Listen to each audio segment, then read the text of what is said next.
E hoje o nosso estudo começa na primeira lição do livro Amigo, que tem por título Prosseguirás. Atende ao bem com conta as dificuldades que encontrastes para isso. Nos dias tumultuados do mundo, quando tudo te pareça agitação e desarmonia, centraliza-te na fé e age construindo o melhor ao teu alcance. Não te impressione se a chegada de colaboradores se te afigura tardia. Determinados amigos que aguardavas se virem impedidos de corresponder-te à expectativa ante a perturbação das pessoas amadas. Outros recearam a extensão do desequilíbrio nas comunidades a que deviam servir e se afastaram da cooperação que se propunha efetuar. Muitos observaram que a empreitada lhes exigiria tribulações e problemas e escolheram permanecer no abrigo doméstico.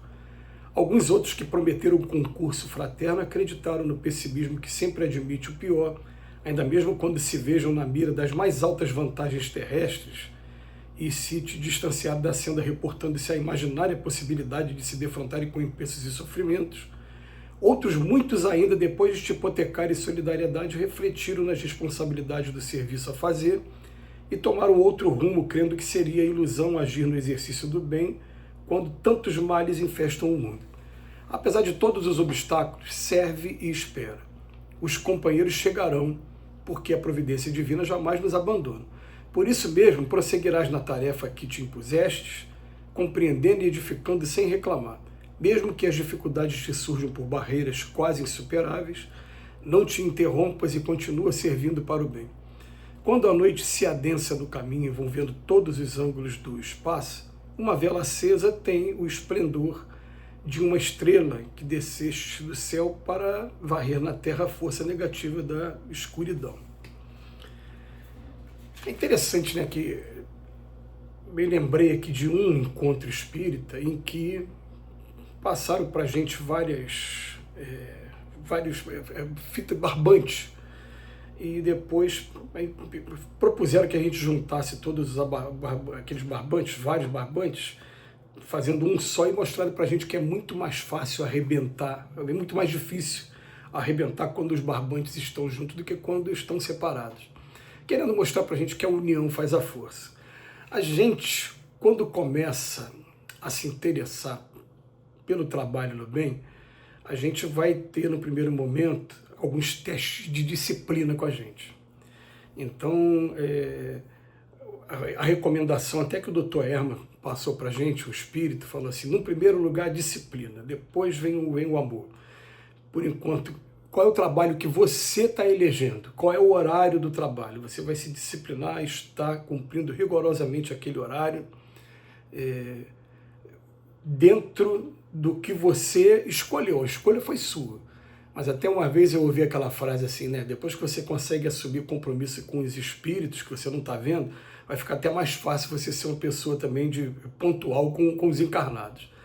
Aí depois que você começa a fazer esses trabalhos e começa a se empolgar pelos trabalhos, você começa a descobrir que o trabalho com Cristo é um trabalho que é coletivo, não é um trabalho individual, e que tem trabalhos que, para acontecerem de verdade, você precisa de mais pessoas trabalhando com você. Aí entra naquele outro jargão popular também, uma andorinha só não faz verão. Faz sim. Nós podemos fazer muita coisa sozinhos, sim. Tem até amigos espírita, na seara espírita, que tiveram algumas desilusões no trabalho coletivo e ele fala, eu prefiro o trabalho solo. E assumem vários compromissos, fazem palestra aqui, acolá, participam de um trabalho social assim, porque os espíritos eles recomendam a gente o seguinte, falam, trabalhar mediunicamente, escolha um lugar só para trabalhar, mas trabalhar na obra social, na ajuda aos cursos, você pode trabalhar em várias casas espíritas ao mesmo tempo, sem o menor problema. Mas eles só recomendam para a gente, se for para trabalhar na desobsessão, na cura, escolha um lugar só, por razões que a gente não vai desenvolver aqui, porque o tempo é curto, né? Mas tudo bem. Aí você começa a trabalhar, você precisa de gente. Só que na hora que você vai precisar dessas pessoas, das duas, uma. Ou pode acontecer das pessoas chegarem para dar o pontapé inicial e depois se afastarem e você ficar se vendo sozinho, tendo que dar continuidade àquele trabalho, ou você vai ter muita dificuldade no primeiro momento para conseguir dar o pontapé inicial mesmo, para arrebanhar mesmo as pessoas, o tempo de preparar o trabalhador, de estimular o trabalhador né, dentro da causa espírita.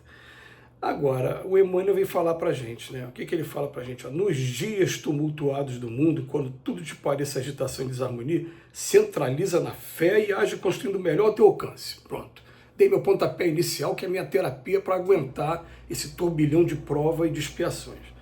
Quando eu vou partir para esse trabalho coletivo, e que a gente tem que ter em mente que Jesus, ele, quando escolheu os 12, ele escolheu 12 apóstolos muito imperfeitos, com muito defeito, mas na verdade ele procurou respeitar, entender a etapa de cada um e aproveitar o que cada um tinha. A gente vai aprendendo uma coisa com o tempo, até nesses cursos de chefia e liderança.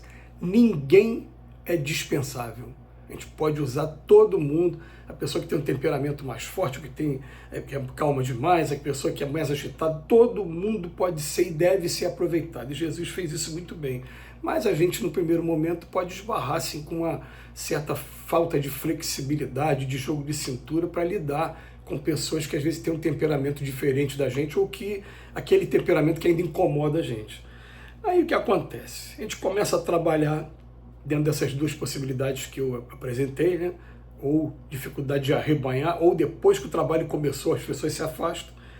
Aí não te impressione se a chegada de colaboradores se te a figura tardia, né?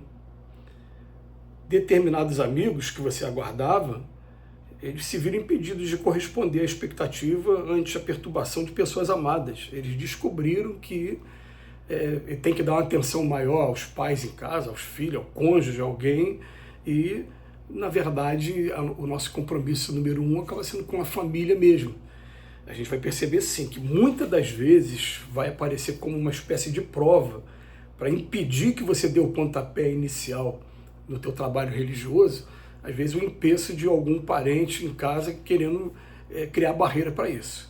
Mas a gente vai descobrindo também que cada vez que eu vinha para a casa espírita, eu me fortalecia para poder estar levando até o melhor de mim para minha família. Esse que deve ser o objetivo maior. Aí depois ele bota, outros recearam a extensão do desequilíbrio nas comunidades a que deviam servir e se afastam da cooperação que se propunham a efetuar. Então, um foi por conta de um ente querido, o outro já foi por conta do trabalho social, trabalho da comunidade. Esse pode ser um militar, pode ser um funcionário público, pode até mesmo ser um comerciante, alguém. Eu prefiro dar atenção ao serviço da comunidade. Aí depois ele bota, muitos observaram que a empreitada vai exigir tribulações e problemas, falar, não, já tem problema demais, eu não quero mais problema, porque realmente trabalhar, né, com Cristo, você vai lidar com a dor do ser humano e a dor vai te tirar da zona de conforto, sim.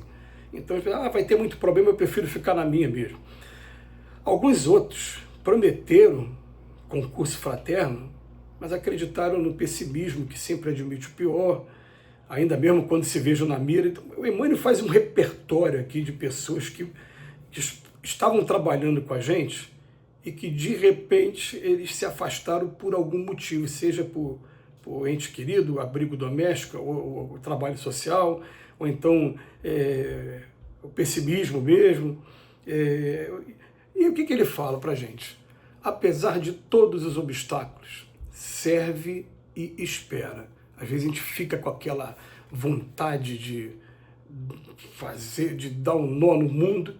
Não, por exemplo, a gente vive uma situação na nossa casa hoje que até a pandemia, a gente todo final de ano fazia um trabalho que no final do ano entregava presente para 1.600 crianças. Hoje não temos trabalhadores suficientes para fazer esse trabalho, não seria uma loucura fazer isso. Se inscrever 1.600 crianças e depois correr atrás de 1.600 padrinhos, aquela correria que ficava sempre nos dias que antecedem o evento, que você pega o carro e vai para lá, vai para cá, pega presente, enche o carro de presentes. Fora, sempre aconteceu alguma coisa, o fulano foi assaltado, desviou o presente tal, você tinha que comprar presente. Hoje não tem condição nenhuma de fazer esse trabalho com 1.600 crianças dentro da realidade que a gente tem. Mas a gente continua fazendo dentro daquilo que está dentro do nosso limite. E ele fala para a gente, né? Nesse momento, serve e espera. Ou os companheiros chegarão, porque a providência divina jamais nos abandona. Na hora certa vai chegar pessoa nova, por isso mesmo você vai prosseguir na tarefa que te impuseste, compreendendo e edificando sem reclamar. E ele vem terminar para falar para a gente, tudo está sendo teste para a gente, mas o teste maior está sendo da nossa perseverança no trabalho do bem. Que tenhamos ânimo, boa sorte para todos. Que Jesus nos abençoe hoje e sempre.